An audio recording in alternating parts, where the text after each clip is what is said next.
Hey, everybody. This is the August edition of our podcast, Think Global. And we have a special guest on our program today. And actually, I think it exemplifies what we like to say, that the world is our home, where strangers become friends and friends become family. And so today, John, we have a special guest. His name is Scott. Scott has a lot of history. He's got a lot going on. John, you want to say hi? Of course. Okay. Might as well. Hi.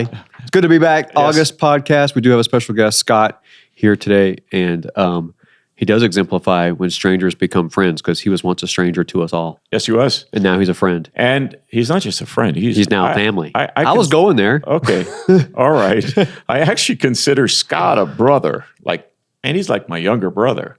We have a lot of fun together. Scott and I have hung out. I would like to say, you know what, Scott? I'm just going to go ahead and say it now. It was less than a month ago, you and I walked down to the Atlantic Ocean on the other part of the world. You're a surfer. I'm not. You brought me a surfboard. I didn't surf. You did. But man, it was fun. I put on a wetsuit, jumped into some very cold Atlantic Ocean water, and we had a ball. It was great. Yeah. Thanks for having me, by the way. Oh, yeah. Yeah. It's great good to be here. Have you here. Yeah. One of the things, as we talk today, I think they're going to pick up, John, that Scott loves life. Mm-hmm. Scott is a man with some awesome dry humor. I find sometimes when I just look at you, I laugh. Is that a good thing? I think it's a very good thing because when I look at you, I'm reminded of all the times we've laughed together. Oh, that's very sweet of you. It's it's really been awesome. So, hey, real quick, Scott and I go back almost 2 decades. John, you've known him almost as long. And we have done a lot of travel together. And you've lived overseas for a long time. And so we just want to chat with you today about just some of that stuff, and hopefully some crazy moments, hilarious moments, serious moments. But let's just get to know him first. We have some questions for him. We'll see how serious it gets. I know. Yeah. We're going to try to. I think what I said to you in the hallway earlier today here at the office was, this might be a little unhinged. Unhinged. That's because Scott. It's going to be awesome. He unhinges things. So that's awesome. That's a compliment, by the way. It totally Thank you. is. Yes. Yeah. So, all right, let's talk to Scott. But let's at least get to know him a little bit. Tell us a little bit about your family. Yeah. So I live in North Africa with my wife and 2 kids. Yep. I have a son who's 9 and a daughter who's 6. Wow. Yeah. Very cool. How'd you and your wife meet? Yeah. Well, we met in college. So it's not that part isn't as interesting, but the real, I guess, meeting was over a prank phone call. A prank phone call. Okay, you got to tell that story. Yeah. So at college, you could dial any phone on campus with 4 digits. So in the dorms, late at night, we just put it on speakerphone, and then we just have somebody randomly dial 4 digits, and then have someone just start talking to somebody, and so they dialed her room. No way. And I didn't know. I'd kind of known of her, sort of. But while I was trying to prank call her, she called me out and was like, "Is this Scott?" And then I was like, "No." So that's And that's how you guys kind of, that's the not how you met necessarily because you knew of her, but how you connected. It's like the cute meet of the cute story. meet. Yeah. Yeah. And then it was romance after that. Absolutely. Yeah. That's the way it happens. Yeah. It starts with a prank call. Yeah, that's just typically it. Prank call, fall in love, get married, have children. Yeah. And move across the water somewhere. That's how it happens. So anyway, all right. So you've you actually now live in North Africa, but you lived quite a few places. Yeah. So I've lived in Southeast Asia and was there for about 5.5 years. Yeah. And in a couple of cities there, and then I've lived in North Africa. So really, like 2 main places. Then I guess the other that we could throw into a Think Global podcast episode is after high school, I spent a year in New Zealand. Wow. Oh, wow. Yeah. And it was a very formative time for me. Probably because I struggled with culture shock in New Zealand. So that kind of humbled me. Oh, I was like, yeah, speak the same language. Couldn't really understand it at first. And on a serious note, 9/11 occurred while I was there. Oh, wow. So in my recollection, it was 9/12 because of the Yeah. time zone and everything. Yeah. And just to hear different perspectives on that, and then to come back to America and see this different world was just extremely eye-opening for me. I can imagine over a moment like that, a crisis, Yeah. how people interpreted it, talked about it was absolutely different. Yeah. Okay. My thought to that, Scott, is that's probably true about everything, right? For sure. Yeah. Yeah. All of your life, you've lived that tension. Yeah. And I think I like to have resources that I go to find out like what's going on in America, in my passport country. But still fascinated by the things I hear from others and just being a listener and think, you know what, there's a lot of different ways to interpret and process things. That's right. And actually, that's I do think that's a part of how we get a little wiser than someone who simply lives in their zip code. Because the filter of a person who lives in their zip code all of their life is filtered just through that. Your filters, have been through multiple countries, multiple cultures, and multiple conversations. Oh yeah, totally. Yeah. And but there's still some themes that I think are true, like around the world. Like right now, it seems like everybody's picking up content that's in just sound bites. Oh yeah. That's why I like podcasts, because it kind of breaks the mold. It forces you to like hear the context of something. Yeah. Yeah. So, more than a clip. Yeah. Yeah. Yeah. And actually, that's what's going to be fun today, because a lot of people here who listen to us, again, they see things through one perspective, but you have multi-faceted perspectives, which is what we want to dig into. So, hey, I'm going to ask at least one serious question. All right. Okay. I'm sure I'll have some more serious questions, but Scott, you and your wife have raised your kids in other countries. And, I'm sure people wonder sometimes like, man, I can see doing that as a single, or maybe we're married with no kids, or now we're almost retired. We'll do it then after the kids are raised. But you're actually raising your kids like overseas. Like, what in the world is that like? Wow. Yeah. That's a big question. It's a big question. I think for me, what's interesting, and whether it's about raising kids or being married or what have you, it's like, I don't know a difference. So I can't really speak to that, like how it's different than something else, because that's really all I've known. We moved to North Africa when our son was 10 months old. Yeah.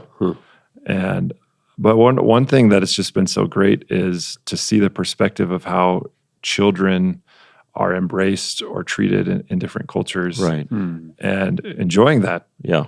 and benefiting from that. But the constant, though, is that kids, find so much comfort in routine and home. Yeah. And so whether you're in North Africa or Southeast Asia or in the United States, your home life you have some control over that. Oh yeah. And so that's real important. And we've even when our kids were like just babies, having to travel with them, and that's like a big, you hear horror stories about traveling with kids and stuff like that. And we were really lucky to have kids that travel well. And we made a great decision to get a travel bed, like a travel crib. Wow. And so no matter where we went, our son was always in his bed. Wow. So he felt like he was home. He was at home. Yeah. Hey, actually, a good point from that is all the transitions we go through in life. Sometimes we move from one city to another city. Sometimes we move from one country to another country. Actually, the big deal is you make your home wherever you live. And that's what kind of grounds our families and gives them as a sense of roots and identity. Yeah. Totally. Yeah. I mean, I Tim and I both, but I think you've been there before. I visited your home in North Africa just maybe a month ago, and it was really cool to kind of walk in and realize this is their home. Like they've made this a home. You had all your surfboards outside lined up in your kind of garage area, and it was your home. Like that's and it was cool to see your kids kind of show us around. Like this is this room and this is that room, and anyway, it's just sometimes people, their only view of overseas life is a temporary life. Yeah. And so to walk into somebody where they've really made this house a home is a really, really cool thing. Yeah. Yeah, there's a big difference between living out of a suitcase, Yeah. and passing through, and then really setting up shop. Yeah. Hey, can I just, I want to dig into that a little bit deeper, because I think sometimes people feel like, man, you take your kids, you move overseas somewhere or live in another country, they are losing out on so much. But man, I think we were sitting outside of a coffee shop in the town where you live, and your little guy and your little girl was there, and they were speaking French. Yeah, yeah. And they're young. So, I mean, Exactly. what are they learning that a lot of kids never learn? It's true. I think we can dwell on the things that they miss out on and not just embrace and celebrate the opportunities they do have. And I guess that's for everybody, We can just think too much about what we're missing out on. And yeah, so they have the opportunity to learn French right now, to go to school in French, which is great. Yes. And who knows what that could lead to down the road, or if that's just something a means of communication they have. Right.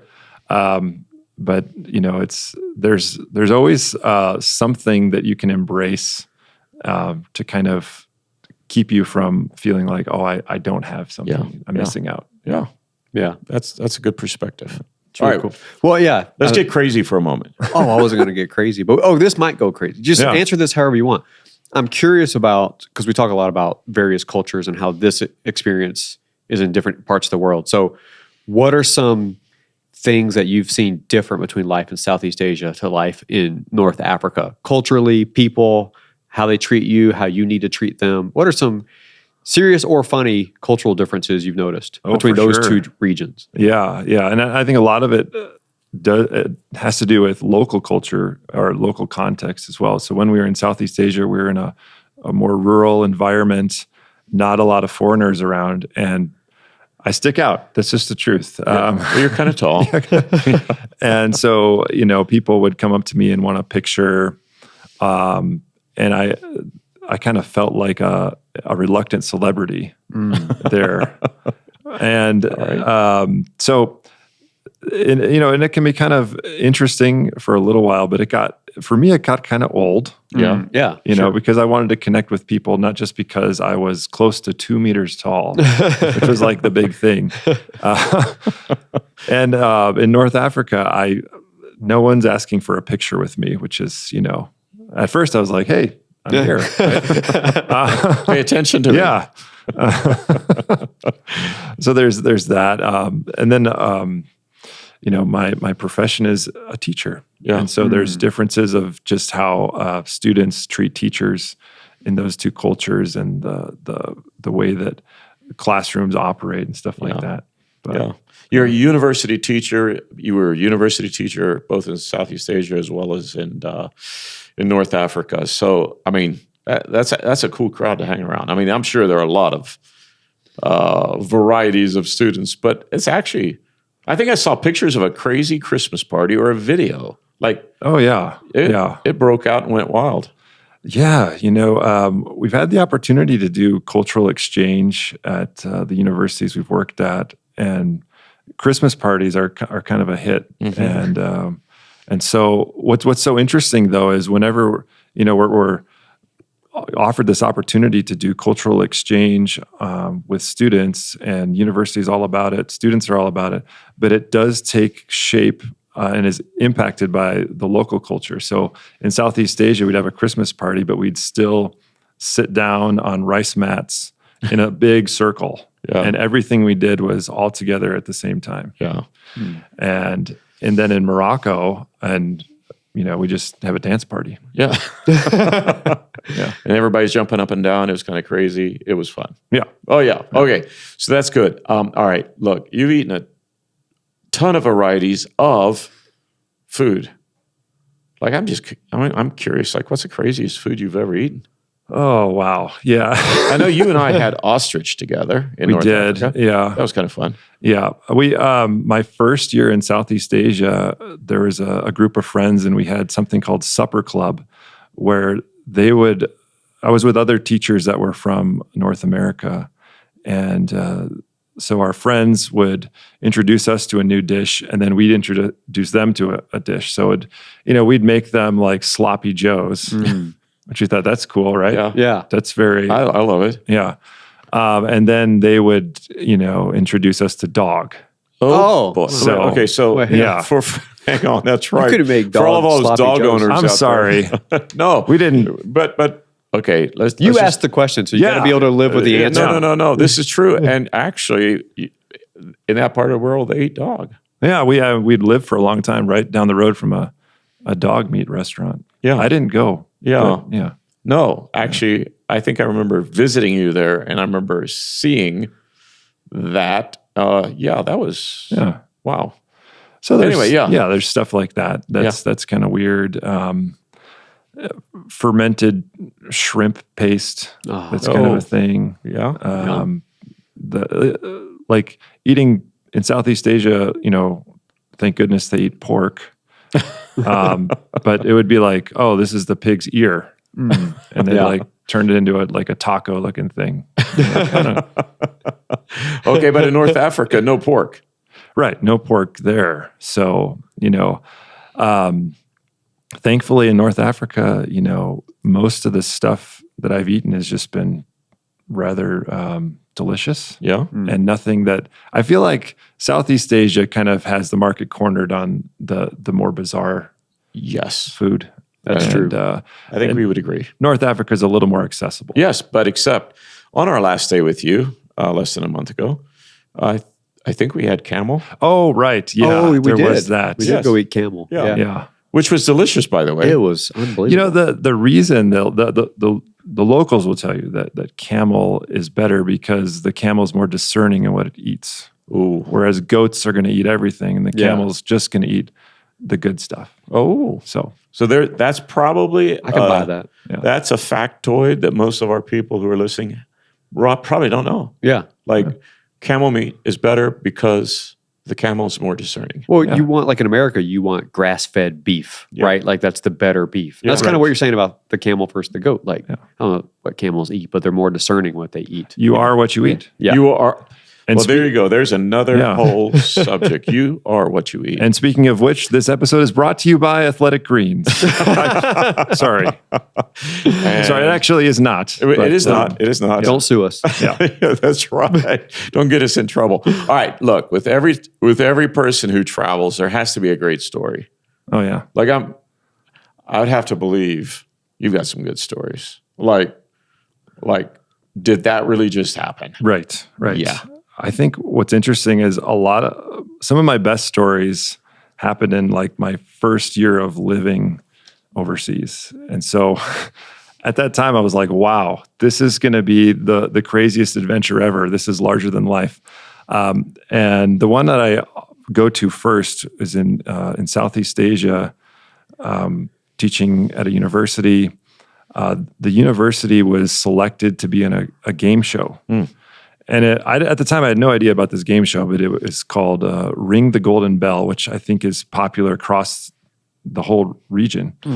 And it has one university against another, and they're basically like answering like trivia or school questions to see like which student's the best, and then they have to like get up to some point where they can ring a bell, and then they've won. And on some episodes, they don't actually ring the bell, but so. That was all completely new to me, but they said we need some teachers to be involved because there's a point in the game show where the teachers play a game. And would you be interested in doing that? And it's like, okay, and I didn't know what that would mean. And so we went to like a TV studio, which looked like a big gymnasium. And there were some foreign teachers, some local teachers, and this was going to be the Valentine's episode of the show. And I think they taped it in like December. And they said, put these shirts on. So I put this shirt on, and it's just way too small. Of course. It's like it's like Crop top? Yeah, it's a crop top. Yep. And so they're like, oh, you're in shape. You're well, in I pretty mean, good shape. yeah, Yeah, sure. Athletic Greens. Athletic Green, yeah. And So they're like, that's not going to work. We need to find him a different shirt. And if he has a different shirt on, then how is he going to look? And so they're like, you'll play this role in this game where you'll wear this basket on your back, and other people are going to throw boxes into the basket. And so we practice that.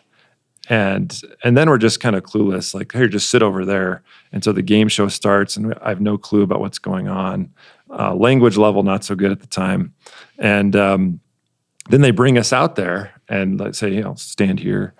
And then the host is like interviewing us. And we're like, it was kind of one of those, there's like a genre of comedy of being on a Asian game show and not knowing what's going on. It was like, we're like, are we okay? And kind of looking around, bright lights, and everybody's looking at us. And so then we did play the game. Had no idea of the significance of this little game we were playing. And what ended up happening was, as people are throwing these boxes in the basket, we're scoring points. And at some moment, enough points are scored, and then just all the students that had been eliminated from the game and are sitting on the bleachers, they like rush the stage, so to speak, and are like congratulating us like we just won the Super Bowl. And so we're like, what, what's going on? And they're like, you saved us. You allowed us to come back into the game. And so we realized that the teachers played a role in saving the students kind of in a symbolic way. Oh. So that they could have a second life on the game board. Oh, my word. So, yeah. And then later on, like, we kind of just forgot about it. And then I remember a couple months later just going to like a convenience store in the neighborhood, and the guy was like, "Happy New Year. I saw you on TV." Because we didn't know when it was airing or, So like, I guess that happened. Like nationally televised? I believe so. Oh my gosh. That's amazing. So you're the teacher that saved so many students. Yeah. It's almost like you're a lifeguard, man. You went out there and saved them. It was very symbolic. Yeah. Yeah. It was very intentional on their part to have the teachers play a silly game, Yes. but they would, save the students. Oh, I love it. And the students, I'm sure the students fell in love with you. Yeah, but that was at a weird season where like everything felt larger than life. Like a month later, I was helping the university club basketball team because they're like, there's going to be a tournament, a citywide tournament. Could you be the coach? And I'd already been playing basketball with some of these students on the weekend. I thought, sure, sounds great, sounds fun. So we had a couple practices. Team was terrible. We did the tournament, and then when that was over, someone approaches me and they're like, "How do you feel about the comments made about you in the teen magazine?" I'm like, "In the what?" They're like, "Yeah, in the teen magazine." I'm like, "What teen magazine?" They're like, and the magazine was like translated as like the flower student. I'm like, I wasn't in a teen magazine. They're like, "Yeah, you were." And they like The flower. Yeah, magazine. They showed me, and I guess a photographer had come to a basketball practice, taken pictures of me, and then a student spoke on my behalf. Oh, wow. About what, and then Wow. Yeah. What amazing guys you are. You hope so. didn't bother telling me. Yeah, well, no wonder you were a local celebrity. It wasn't your height. You were in a magazine. You were on a game show. Yeah. All right, I'm going to put you on the spot. Can I put you on the spot? Sure. All right. Like you do impersonations. This is going to be dangerous. This could be dangerous. I can't wait. I'm a little concerned. You just opened the box. So I can't wait. But I've heard you do a lot of impersonations, and kind of one of the ones I think you have really honed your skills and dialed in on is Borat. Oh yeah, love Borat. You love Borat. All right. Yeah, I mean, don't go looking up Borat if you don't know who that is. But if you do, probably not wise. Yeah, Yeah. love Borat.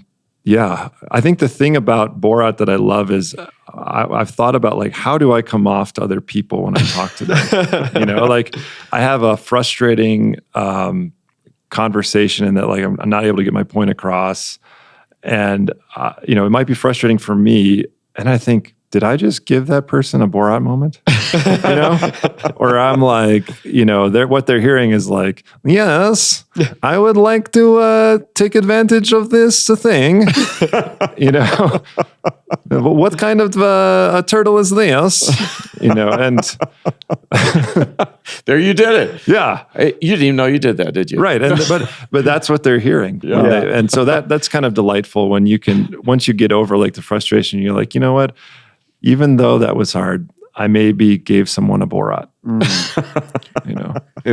Which moments in life do you wonder, did I give this person a Tim Davis? And gosh. And you have to channel your inner Tim. You know what? Give us your Tim. There are moments of channeling an inner Tim. And it comes when you have to speak extemporaneously. Like there'll be like an English competition, like a public speaking competition, and I'll be a judge, and then they'll be like, could you give some comments to the participants? And I have no warning, and I just got to come out, but sound, formal and engaging. And so that's when I channel the inner Tim. Oh boy. Yeah. And it sounds like? Well, I think it's more about actually the power of the gesture. Because you can put something here, you can put something here, and then you can wipe it away. Oh, yeah. Okay. You can put something here, you can put something there, you can put another thing here, and then you put another thing over there. And then you wipe it all away. And then you wipe it all away. Oh boy. And then you gather it all together and you send it to them. Oh, that's it right there. You nailed it. And for those of you that are on audio only, it's theater of the mind. What I was doing was gesturing. Go to YouTube and watch. Go to YouTube. Yeah. That's hilarious. Now I'm going to be highly self-conscious. You shouldn't be, because I appreciate it. This is not like send it away. That was bullseye. That was fantastic. It's helped me. That's what I'm trying to say. This has helped me in those moments where I'm like, if I can gesture well and confidently, then everything's going to be fine. Oh boy. That reminds me, Scott, like you and I have had some fun times together talking with like university deans, university presidents, and government officials.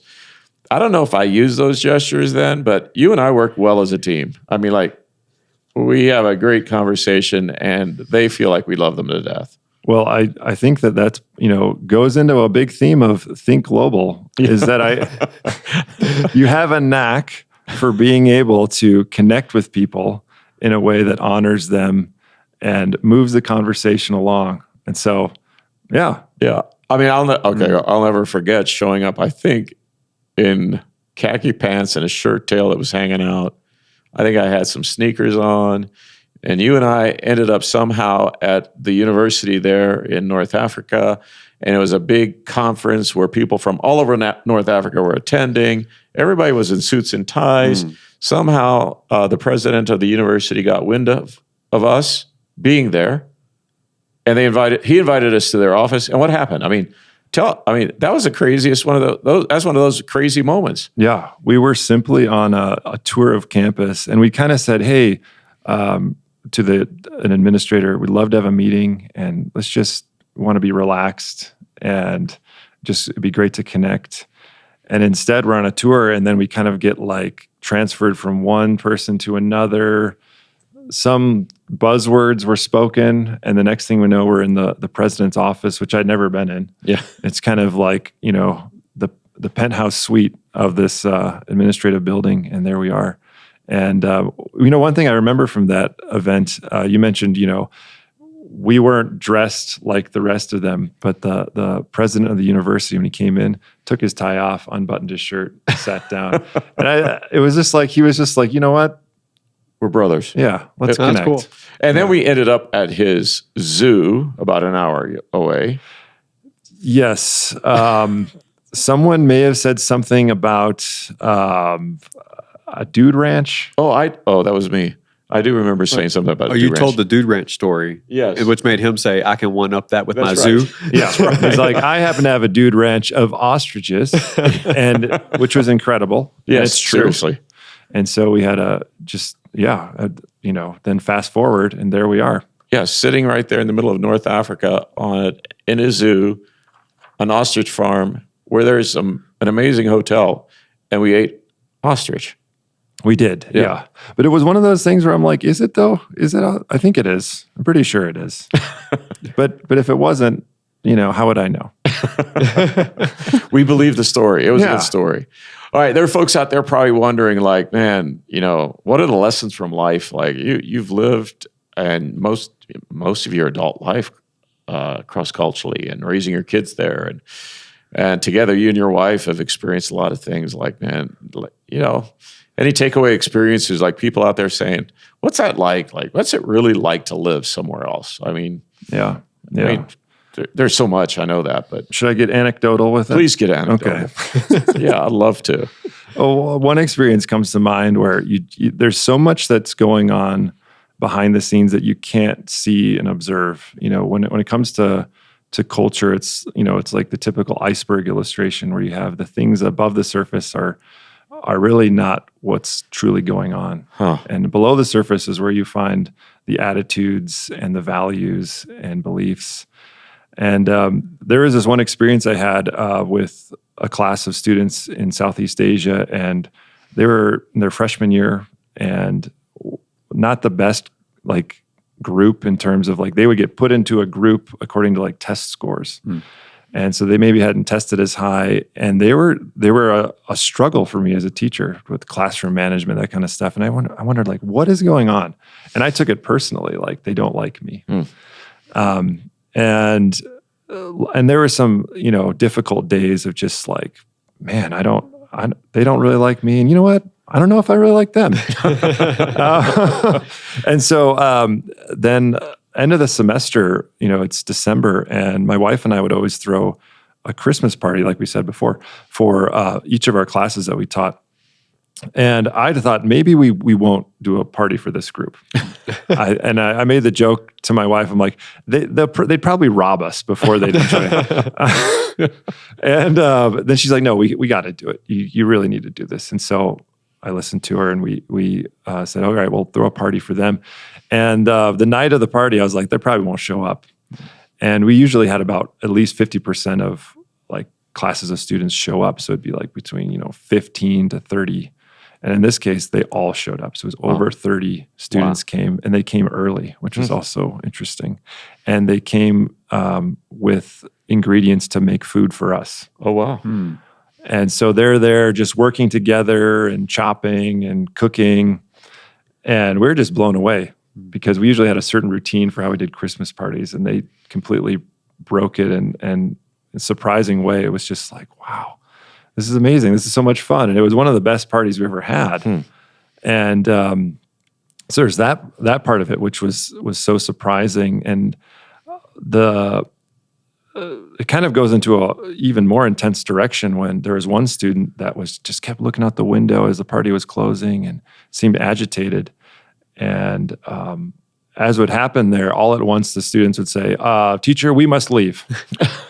And they would all leave. And they were walking down the road, and a guy rolled up on a motorbike and ended up hitting one of the students. And it turned out to be this student's father. Oh, wow. And I was just stunned, that we saw that. And then the other students kind of didn't know what to do with that. And I didn't know what to do with that. We just had this huge experience. Yeah. And then, there was some kind of a scene, and it settled. People went home, and I just remember walking back to our apartment and thinking there's so much going on. Yeah. And I have no idea. Yeah. And it really put everything into perspective of all my little issues I had with this group, and knowing that there's a story for each one of these students. And I just can't comprehend it. And then on another level, I didn't understand why they were kind of so difficult and weird. Yeah. And it's, most of them had spent their whole education with the same 30 people. So they go to university, and now they're with a new group of 30 people, and they don't know how to, it's a matter of just kind of finding your way and creating community. And I just was oblivious to it. Yeah. And so that was a huge lesson. There's so much that's going on below the surface, and to not be too quick to judge a situation. Oh, you know what? That's a great lesson. That's a great lesson. I mean, when Yeah. you know that applies to all of our lives. You never know the whole story. Yeah. Like you meet somebody, you talk to someone. There's a ton of stuff going on in everyone's life, and that's a cool thing. And I think, especially when you travel, because we see it through our own lens, and we see people through our own lens, and we have no clue what is going on in their lives, way beyond what we can ever comprehend. For sure. It's hard to put our feet into their shoes. So, anyway, that's a pretty cool lesson. Yeah, I love that. Yeah. I mean, you've been overseas the better part of 20 years, roughly. So when new people show up, what's a piece of life advice you give them to succeed? Wow. Yeah.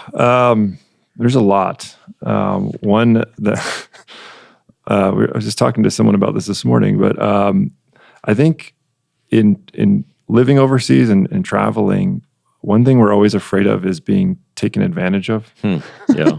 Yeah. Like, someone charging us more money for something and worrying about, being the fool. Yeah. And I just encourage people, just expect that if you're going to start living in a new place, that there's going to be like $100 that you're going to spend that maybe you shouldn't have spent, but you just say, put it on my tab. Instead of getting all hung up about a couple right. dollars, just say, put it on my tab. Yeah. Yeah. And I think we can so easily get hung up on small things Yeah. and feeling like, oh man, I don't want to be the sucker, Yeah. Yeah. and miss the bigger things in life. Yeah. That's really good. I mean, when I was just visiting you a month ago, another North American that lives there in that city, he was giving some people that advice. It was something to do with taxis. I don't remember the whole story, but he was trying to encourage them or remind them of like, look, if it goes sideways with the taxi, you've lost like $1. Like it's okay. Right. And then sure enough, I went to the market there in the city where you live, and I got totally ripped off on like a little gift I got for my son. And I walked away feeling like shamed, embarrassed. I mean, I've lived overseas. I've done the market shopping. I've done the haggling and the negotiations. It's all fun. I love to do that. I love market shopping because of the chance to haggle or negotiate. And I lost. Yeah. I lost big time.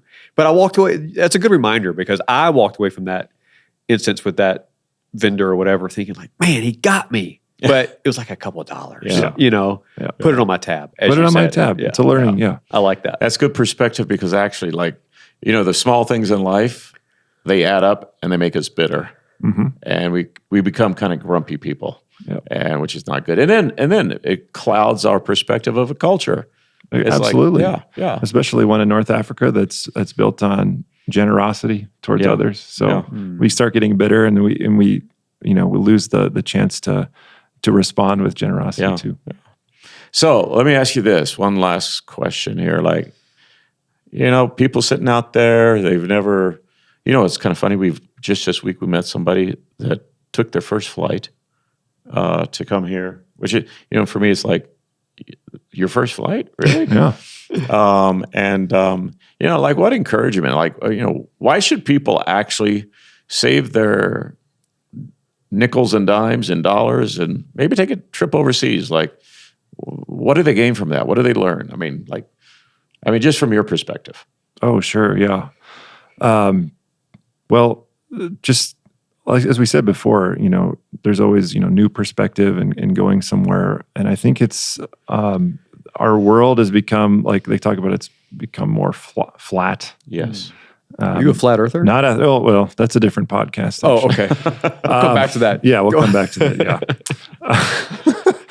But in many ways, we have so many opportunities to connect with people all over the world, but we really miss out without actually connecting with someone face to face. And so I think the opportunity to connect with someone of a different culture face to face means so much more, even though we can do it over, video calls and social media and stuff. There's just something about physical presence. Yeah. That's cool. So to be present. Yeah. Yeah. Well, I know you have your own podcast. We're not going to bring it up because we don't need competition, but I know your podcast is really, really humorous. I guess a little crazy. So I'm glad you took time to hang out with us today. Oh, absolutely. And I think, if I could give a recommendation, I know that, for those of you, I'll just give you a little plug for your episodes because you got some great eps. Yeah. A great ep. Eps. Yeah. I love that. Episode. That's podcast speak for episode. Right. I don't pretend to be like Hudson and Emily. Okay. Yeah. They've been all, them. I've not been in, 200 countries. Yeah. And all that. What about cow urine? But that's what I was going to say. That was kind of maybe a real high point. So for those of you that haven't done the Hudson and Emily ep, it's really worth a listen because I walked away with a lot. There's been times where I haven't been able to shower from like a loss of water or there's some outage. And now I know that I can just find a cow and I can bathe in urine. I would recommend a bunch of cows because, how long are you going to wait right there with one cow? Yeah. But I think they really, they're kind of a trailblazer to bring that on this pod. And I think they've opened the doors to some other opportunities that maybe you could explore. Yes. I'd love to hear one. Yeah. One of which is you've done a lot of episodes, great episodes, but haven't gotten into one of the major themes of thinking and living globally, and that's diarrhea. Diarrhea. Yeah. Well, we've all had it. We've all been there. Okay, let's talk about diarrhea for a moment. So what would you say about it? Like, what's your opinion of it? Well, it's when we think about it, from a big picture, it's the great equalizer. It doesn't care who you are and where you've been and your family background. It'll come for you, and we can all relate to it. Okay. And it is a theme when we travel. Sometimes we get the great equalizer, and in those moments, a lot of thoughts go through your mind. Why am I doing this? How did this happen? Will I eat? Will I survive? What sins have I committed to deserve this? Right. So, so there's the physical struggle, and then there's the internal struggle of real struggle. It's real. Okay. Look. So in North Africa, what do you do to take care of that? It's a great question. Early on, not because of myself, found out that a home remedy was to boil some water and put cumin in the water and stir that up. Not my first choice because when I think of cumin, I think of Mexican food. And then when I think of like Mexican food, maybe it's not what you want to eat when you have the equalizer. When you have the equalizer, it might perpetuate the problem. Yeah. But they say it works. Yeah. Okay. Everybody would talk about cumin for stomach issues. Can that just be your homework assignment? Next time you have that issue, just try it and report back. Yeah. So to our listeners, we would say, hey, try that remedy because the great equalizer is coming for you. That's right. Yeah. Well, with that bit of wisdom, I think it's time to wrap this sucker up. That's all I needed to know. It'll change my life. Smarter today than I was yesterday. That's right. Hey, Scott, man, it's awesome to have you on this podcast. You are a good friend, and we've had some fun together, a lot of fun together. Yeah. And I appreciate it. Appreciate your wife, your kids, delightful, every one of them. John, this is our podcast for the month of August. We'll be back in September with the podcast.